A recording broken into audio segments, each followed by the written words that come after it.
Who will become the next president of China? I know that's a tricky question given Xi Jinping's endless pursuit of his purge campaigns. So, let me simplify my question for you. Who will not become the next president of China?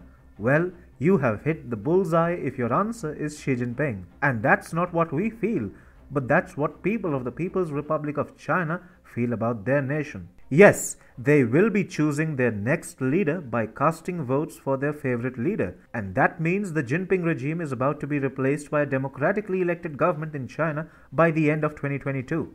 Hi and welcome to TFI Global, the foreign affairs and geopolitical analysis arm of the TFI Media Group. I am your host Sanbir, and in this video I will tell you how China could become a democratic nation by the end of this year.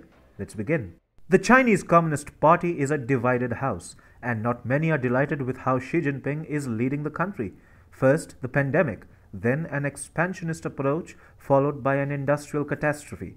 CCP stands bisected, and Xi Jinping's vulnerability is a hint about the looming dark days ahead. While the pandemic is ripping the nation apart, Xi Jinping still hasn't given up his witch hunt of big firms, who he considers to be possible challengers to his hold on power. However, these actions are turning out to be a bad omen for not only Xi Jinping, but also for the future of the Communist Party in China. According to Roger Garside, author of China Coup, a group of Chinese officials may organize an internal coup against Chinese President Xi Jinping and transform China into a democratic government system. This could have been taken to be impractical a couple of years ago, but seeing how things are transpiring in China, it won't bring any surprise if a change starts happening by the end of this year. That is around the time of the 20th Party Congress. China's political system is mortally ill. Only a transplant can preserve the political body, and competitive democracy is the only other system available.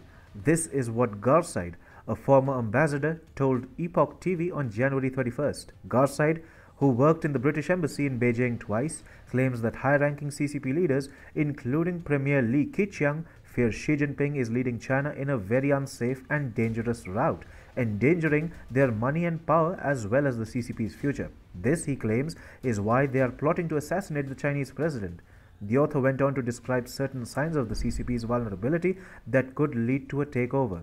According to the former ambassador, such a coup would most likely lead China's transition to democracy, since officials recognize that the communist system is no longer functional and that constitutional democracy is the best option. Given all the problems that Xi Jinping has brought to China, getting rid of him will be a viable solution to amend the distorted authoritarian regime. Xi Jinping has single-handedly brought the economy of China on its knees. Recently, Xi had made common prosperity the main objective of his economic policy. He was cracking down on businesses and trying hard to ramp up state intervention in the private sector. Xi had a simple agenda. He wouldn't let rich entrepreneurs live with peace. The Chinese president wanted to achieve Chairman Mao's vision of equality, even if it meant resorting to making everyone equally poor in China. This led to Chinese tech billionaires losing billions of dollars and over 4 million small-scale firms disappearing from China last year. While people were losing jobs and businesses were plummeting, Xi was just keen on holding on to power. Perfect storm is gathering for the Chinese economy with three main factors: contracting demand, supply shocks, and weakening expectations. The real estate crisis in China has taken down construction activity that used to be the driving force of Chinese economic growth. Moreover, recurrent COVID-19 outbreaks, power sector crisis, and jamming of ports has created supply chain difficulties. It is simply becoming way too tough for Chinese businesses to operate in such circumstances. While Xi Jinping is prioritizing his well-being at the expense of the Chinese people, the contending factions in the Communist Party are getting ready to take a leap for the perfect opportunity.